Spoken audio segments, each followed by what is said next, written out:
We've been dreaming for a while about that bonny land called Scotland, the wild nature, the rugged wilderness, and historical atmospheres so ancient that you almost feel like a knight as you walk through the streets. Medieval forts and those stunning manor houses that make you feel like you should spontaneously don a monocle.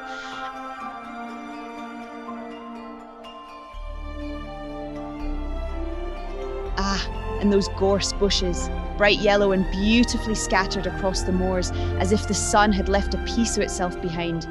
And didn't forget the dry stane ways, or dry stane dikes as the locals call them. They wound along the narrow roads, silent witnesses to centuries-old craftsmanship.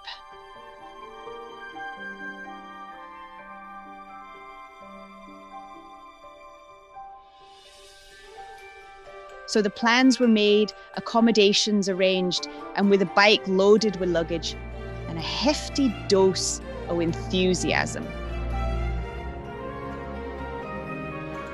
In May 2023, we took our motorcycle, the 2018 Triumph Bonneville Speedmaster, to Scotland. We boarded the ferry from Idmuiden to Newcastle, and after a calm left-side drive, we first left the city of Newcastle via the north to head towards the village of Corbridge. You roll off the ferry in Newcastle feeling a bit unsteady and with a hide full of adventurous plans. The first few minutes are crucial. Keep your eyes on the road like a hawk and follow that smooth flow of traffic as if your life depends on it. Roundabouts? Aye. They go counterclockwise. Panic, but nae worries. Just keep pace with the local heroes.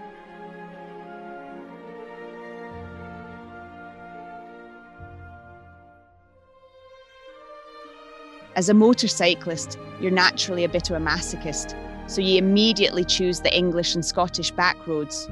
A true delight, except for the times when you think there's only room for one vehicle at a time. This demands precision and concentration, whether you like it or no. The roads wind through picturesque villages, past lush green hills, and through dense forests, where every bend offers a new surprise. The charm of British back roads, like a painting coming to life, but with mere potholes and unexpected turns. As you zoom through the wee picturesque landscapes towards Scotland on your motorbike, you're treated not only to a visual feast, but to a spectacle of local scents, like freshly cut grass or maybe a wee whiff of manure. The weather seems to be playing games with you, alternating between a wet road splashing water up at you and a sudden sunbeam warming your helmet. Sometimes life as a biker is a pure pleasure, with each mile bringing you closer to that true inner joy.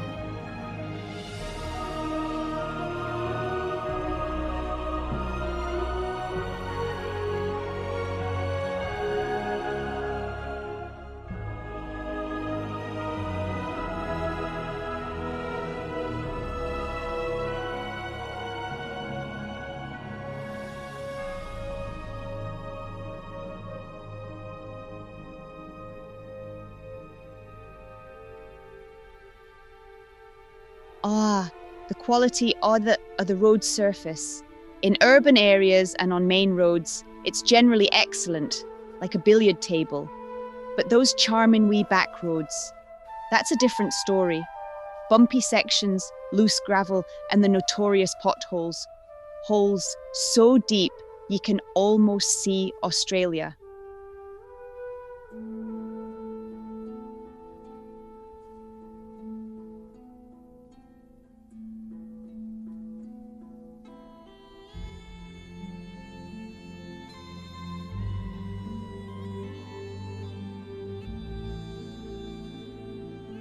After we passed the border control early in the morning, we drove for a few hours through the bonny English countryside.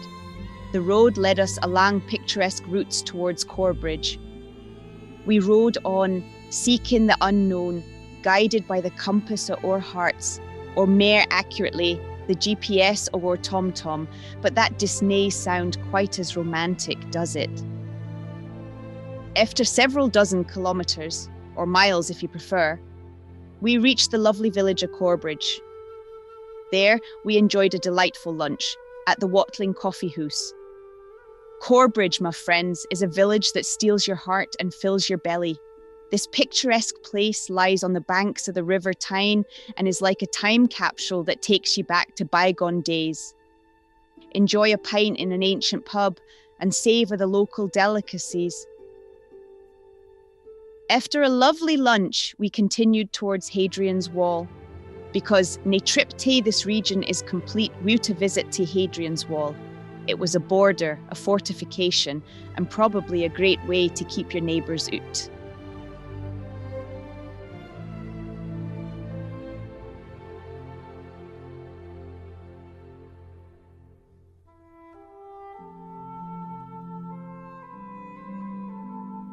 What is it about us motorcyclists?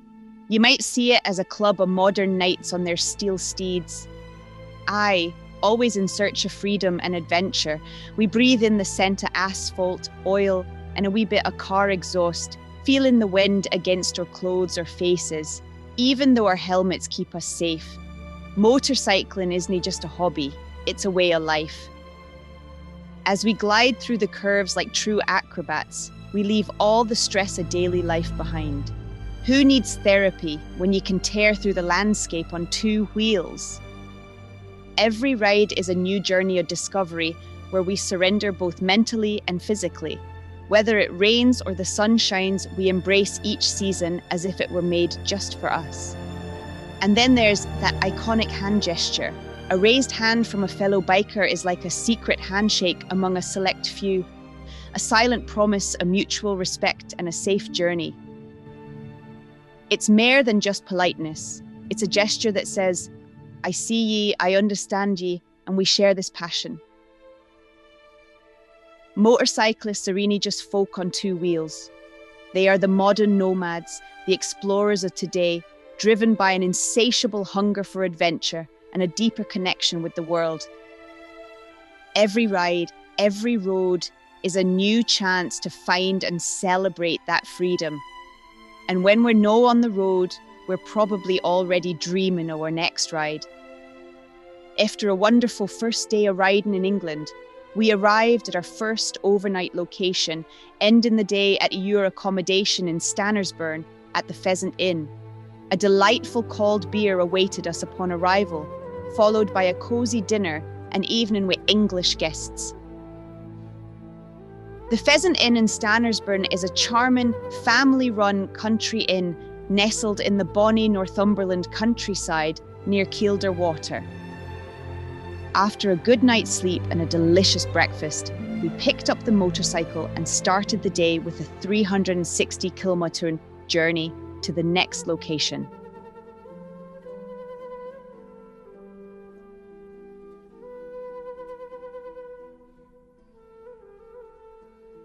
We began by riding through the beautiful surroundings of Kielder Forest, the largest man-made forest in England, covering approximately 250 square miles, 650 square kilometres.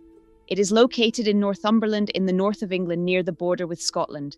The routes in Kielder Forest are surrounded by lush, green woodlands and exude a serene atmosphere. Although partly located in England, this park offers impressive landscapes with rolling hills, castles, and historical sites.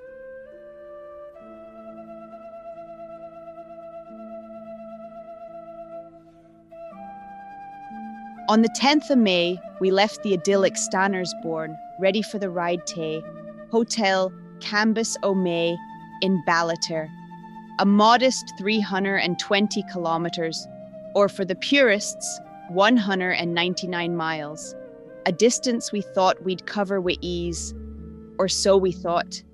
The day began with that classically called British weather, a charming drizzle. It cleared up briefly, but it seemed the weather gods thought it was time for a wee joke after lunch.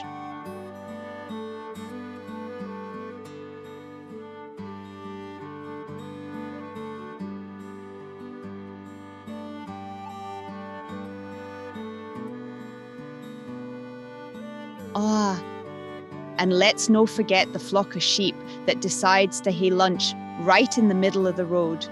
So, welcome to England, where every mile is an adventure and every turn makes your heart race. Enjoy the ride. and dinna forget to breathe.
There's nae shortage o' bonny wee roads to explore.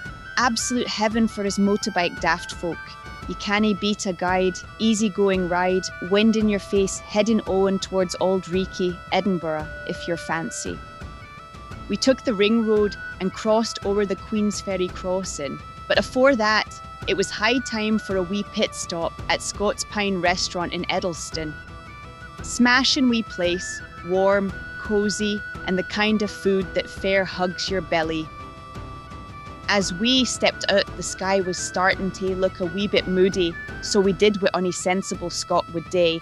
Out came the rain suits, and right enough, that was a cracking decision, because the heavens opened and it chucked it down in stair rods, just as they said it would. The Edinburgh wind was blowing a fair bit, coming in fae the southwest at around 25 to 30 kilometres an hour with an orange warning for heavy rain causing disruptions. Typical, eh? But as we pressed on towards Perth, the rain eased aft and afore long the roads were dry again. That's Scotland for ye. 4 seasons in a day.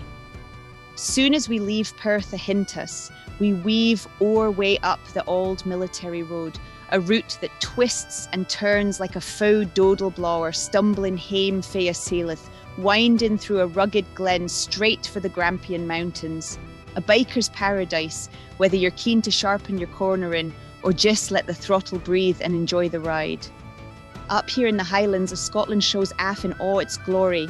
Miles of lush green land, craggy peaks, and a temperature that gently reminds you why the Scots came up with whiskey in the first place.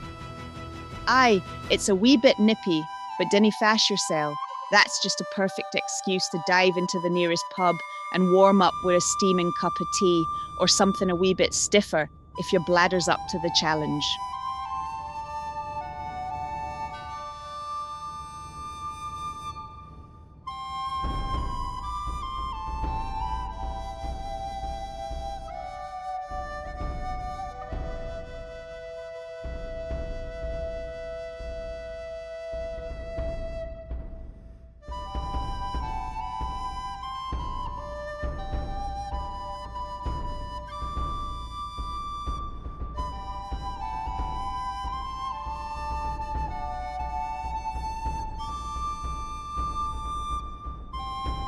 Hiding up to Glen Einich Nature Reserve in the Cairngorms, then on to the village of Ballater, where we'd be biding for twa nichts at the Cambus o' May Hotel. A grand wee spot to rest up and soak in some proper Highland hospitality.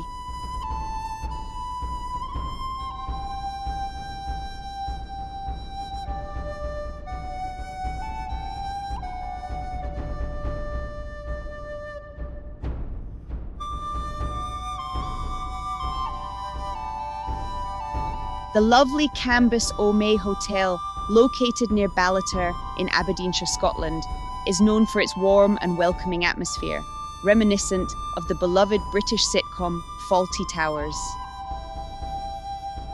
This traditional Victorian hotel offers not only charming accommodations, but also an exceptionally friendly and humorous staff that makes the guest experience unforgettable.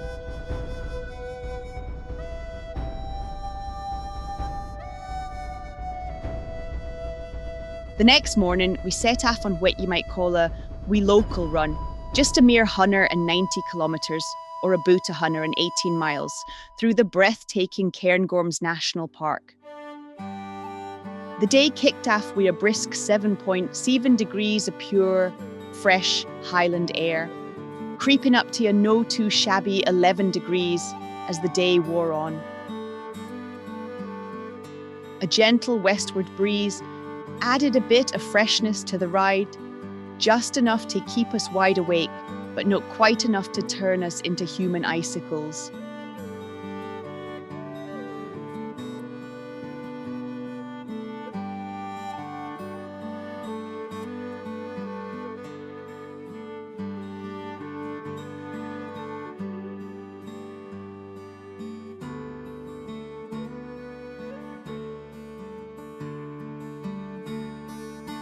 A route through the Cairngorms National Park, Scotland's northern gem, where bikers can truly let loose and enjoy the ride. Picture this: you fire up your bike, twist the throttle, and set off down the winding Highland roads, carving your way fae Mossat to Dufftown. Rolling hills, old forests, and, let's be honest, a whiskey distillery or two trying to tempt you off your path.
The road twists and turns, each bend giving ye a wee nudge to lean in that bit mair, feeling the bike glide through the corners. Then, at last, you roll up to the Crofton Thai restaurant. Because, let's face it, nothing quite says Scottish Highlands like a well-earned plate of Thai food in the middle of nowhere.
The highlight of the day was undoubtedly the visit to the Croft Inn. The Croft Inn in Glenlivet, located in the picturesque Glenlivet in Aberdeen, Scotland, is a special inn known for its welcoming atmosphere and delicious dishes. The inn is run by a team of enthusiastic staff, including Chris, Nat, Tuktek, Maisie, Patrick, and Crazy Cleo, who ensure a unique culinary experience. At the Croft Inn, you can enjoy a varied menu featuring both Scottish and Thai dishes, all prepared with fresh, local ingredients. The inn offers a warm and inviting atmosphere, with a team renowned for their friendliness and hospitality.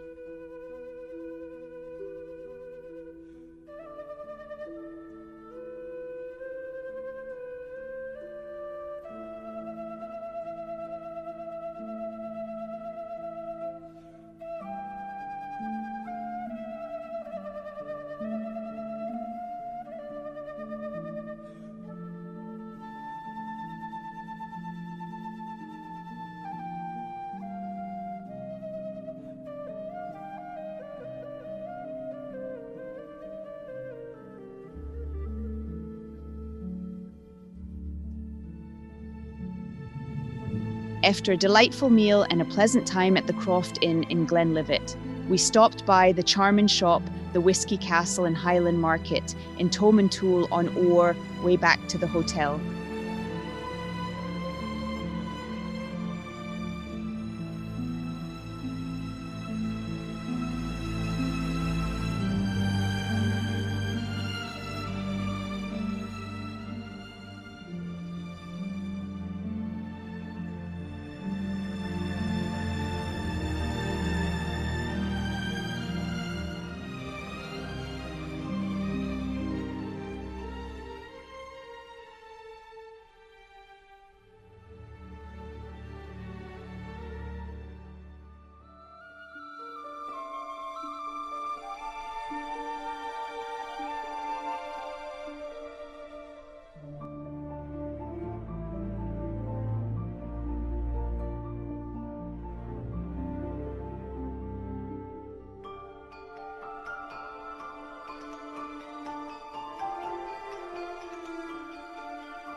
The next morning, we left Cambus Omey Hotel, packed our luggage onto the bike, and hided towards Inverness.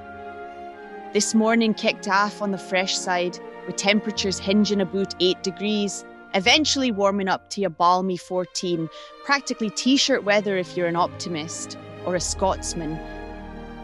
With a mix of clouds and sunshine, we set off towards Ballater, gliding through the breathtaking Abernethy forest before landing on Garbold Road, a route so remote even the sheep were giving us confused looks as if to say, "You lost, pal?"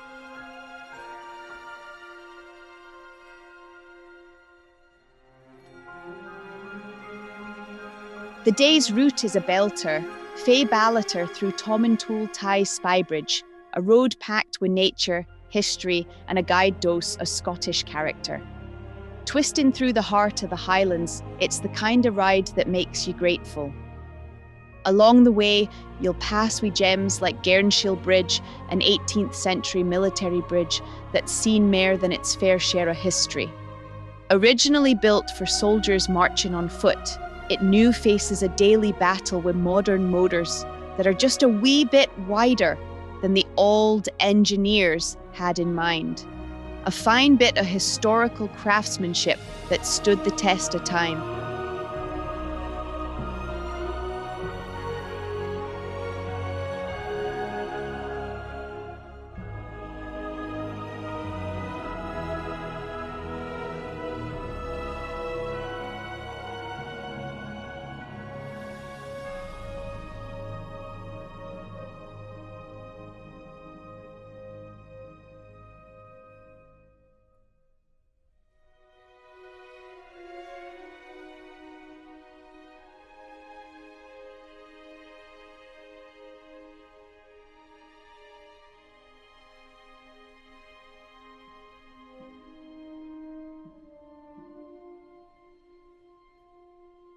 Then there's the road, the A939, better kent as the Old Military Road, a winding route with steep climbs and hair-raising descents, a true test of both your driving skills and your nerves.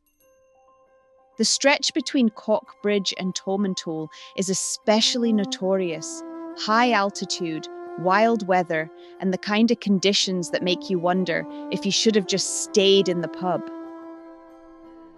The scenery is absolutely stunning. Vast plateaus, deep glens, and rugged mountain peaks. On a clear day, the views will take your breath away. On a misty day, aye, they probably still do. You just will not see them, unless, of course, a flock of sheep suddenly appears.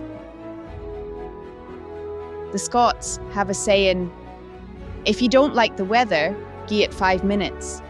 On this route, that's twice as true. In short, it's a journey packed with character, charm, and a guide dose of Scottish humour. Enjoy the ride, and dinna forget to look up now and again. You never ken what you might see.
We opted for some bonny scenic routes, including the lovely Abernethy Forest, one of the largest remnants of the ancient Caledonian forests in Scotland, and the Garbold Road in Glenkillicky Estate, which offered a relaxing route through spectacular landscapes and the tranquility of the Highlands. We also hided towards Loch Ness, where we stopped at the Antala restaurant and, for the second time, encountered the Black Morgan with French license plates that we had spotted and spoken with the day afore at the Croft Inn in Glenlivet. We would see them twice more the next day, arriving at our next overnight location, the Altguish Inn, which dates back to the 18th century and has a long history as a resting place for travellers and cattle drovers.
This lonely single-track road twists its way through the Monadliath Hills, linking Garble near Tomatine with Far.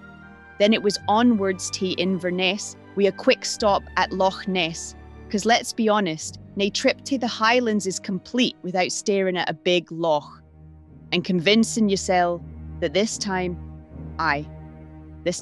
you might just spot something lurking beneath the waves.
We wrapped up the ride with a final stretch to your stay for the next 1x, the Altgish Inn near the place called Garv, a place so peaceful even your GPS has trust issues finding it. But hey, after a long day's ride, there's nothing better than warming up with a guide meal, a dram of whiskey, and the slow realization that the weather the morn might be even more refreshing. We first enjoyed a cold beer on the terrace and had a short but pleasant chat with our first real Scot, the motorcyclist Mo Fraser. The next morning, Saturday, we took a loop ride to the northeast, a 300-kilometre tour, approximately 118 miles, through the Sutherland region and the Highlands, hiding towards the western part of Scotland. We visited places like Dingwall, followed the B9176 road to get a bonny view over Cambuscurry Bay, and then drove to the wee village of Bonar Bridge to buy a Scotland sticker for our helmet at the corner shop.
Our route took us to the village o' Lairg, where we enjoyed a lovely lunch by the water at the restaurant, The Pier.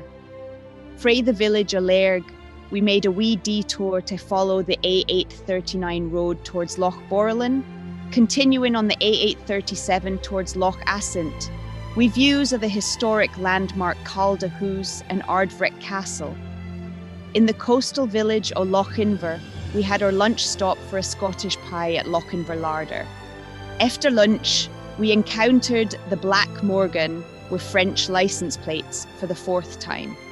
We had a brief chat afore our ride for the day took us further o'er narrow roads in the Highland region, offering a mix of scenic routes along winding roads, green hills and quiet lochs towards Loch Lurgan, afore making the last few kilometres to your final overnight stay at the Altgish Inn.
Scotland, that magical land across the North Sea where kilts flutter and bagpipes play mischievous tunes. Scotland, part of the United Kingdom, that oh-so-great island ye might recognise as that piece of land perpetually shrouded in rain. But hey, for us Dutch folk on the other side of the North Sea, that's precisely the charm. Scotland, the cradle of the Picts and the Gaels, those hardy folks who refuse to be subdued. And then we've got the Druids and the Celts with their mystical spells and painted faces. The spoken word in Scots Gaelic sounds like a melody frae a distant past, as if someone's murmuring a spell while you drink a pint of Guinness. The bagpipes, that instrument that sounds like someone's having a quarrel with a bunch of cats, but in a charming way, it gives Scotland its unique soundtrack, instantly recognisable, even if you're standing in the middle of Amsterdam. And then we've got the films frae our youth, Highlander, the classic frae 1986. Here we learn that there can be only one. It's a film that shows you're never too old to lose your hide. Braveheart, the epic film frae 1995, in which Mel Gibson finds his inner William Wallace and takes us on a journey of freedom. The historical accuracy in the film is a boot as reliable as the weather in Scotland, but the spectacle mair than makes up for it. And Rob Roy, the film frae 1995, reminds us that Liam Neeson can also fight in a skirt, and Tim Roth as the treacherous Archibald Cunningham, a villain you love to hate so much you almost hope he drowns in a puddle of whiskey. So aye, Scotland, the land of misty hills, ancient castles, and whiskey that burns like firewater. A place where history and mythology walk hand in hand, and where every Dutch person who makes the crossing instantly falls in love. There's just something magical about that piece of land across the sea.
For the next day, rain was forecasted throughout, especially in the morning. To avoid the wet misery a bit, we decided to leave a wee bit later and significantly shorten the route. This way, we could spare ourselves the very wet showers and hopefully arrive dry. We decided to adjust and shorten our route since we had planned a bonny tour to our next overnight stay. Given the weather predictions with heavy rain, we chose to start riding after most of the rain had passed and shortened the route for 320 kilometres to 250 kilometres.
We rode past Island Donan Castle, which was crowded with tourists, so we kept up the pace.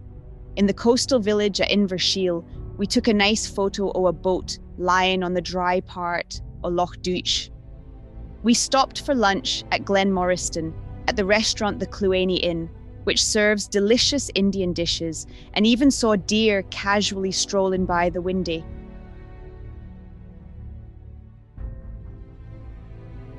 We continued our route towards the village of Glenwig, where we stayed for 2 nichts at the Glenwig Inn with Kirsty and Rona. Glenwig is a remote area with a peaceful environment and stunning views of the sea and mountains. We fell in love with the Glenwig Inn, a charming place to stay with comfortable rooms and a cozy atmosphere.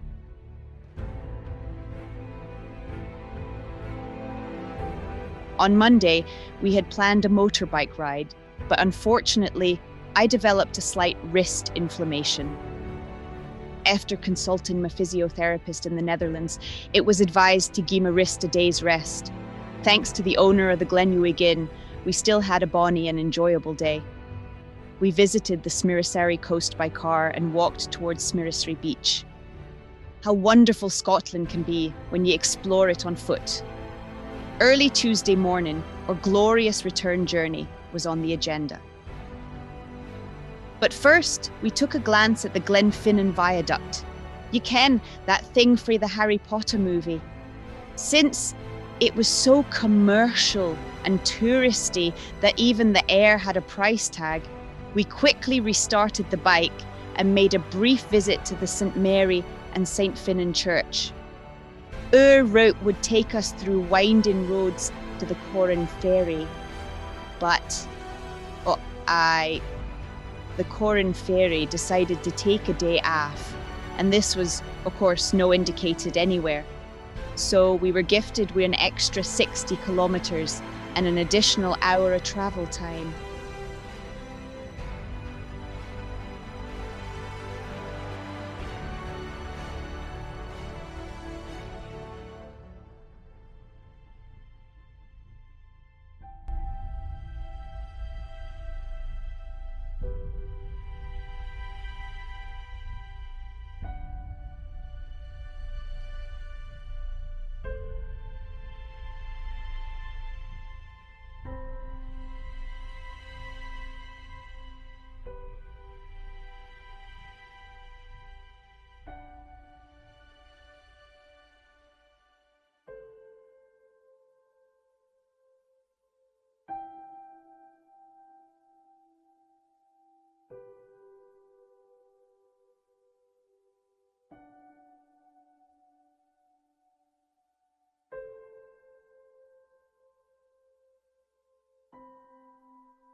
We then headed towards the Glencoe Nature Reserve.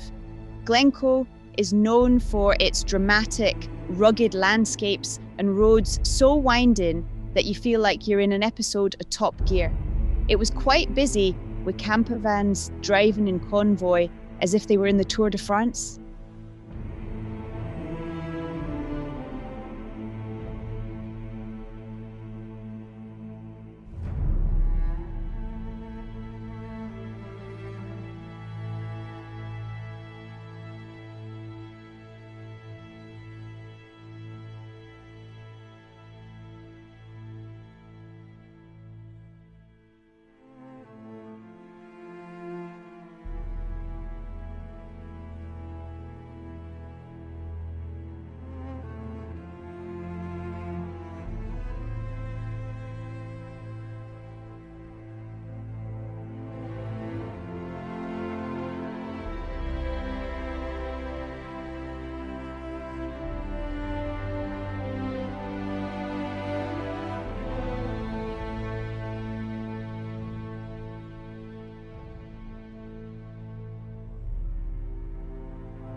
After some time of trudging along, it was time for a lunch break at the Green Welly Stop, one of the few pit stops for motorcyclists in Scotland. The staff there was quite friendly, perhaps because they felt sorry for us.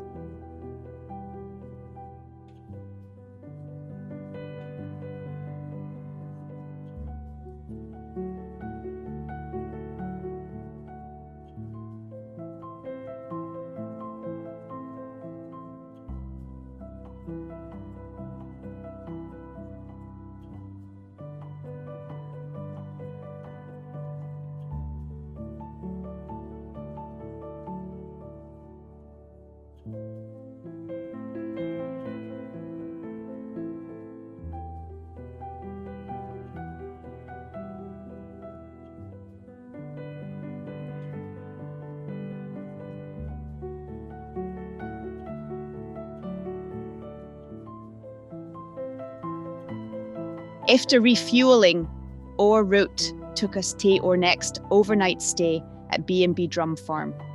Along the way, you learn that a road closure in Scotland is sometimes as useful as an umbrella in a hurricane, but sometimes it is. Fortunately, being on a motorbike allows you to be flexible and often ignore these things. The niche at B&B Drum Farm was pleasant.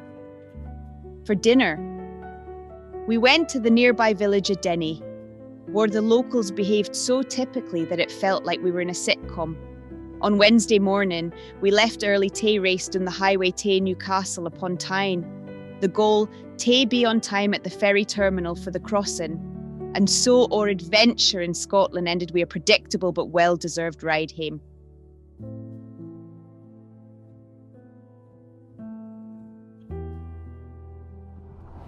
Ja, welkom in Schotland. Ja, we zijn hier live in de uitzending.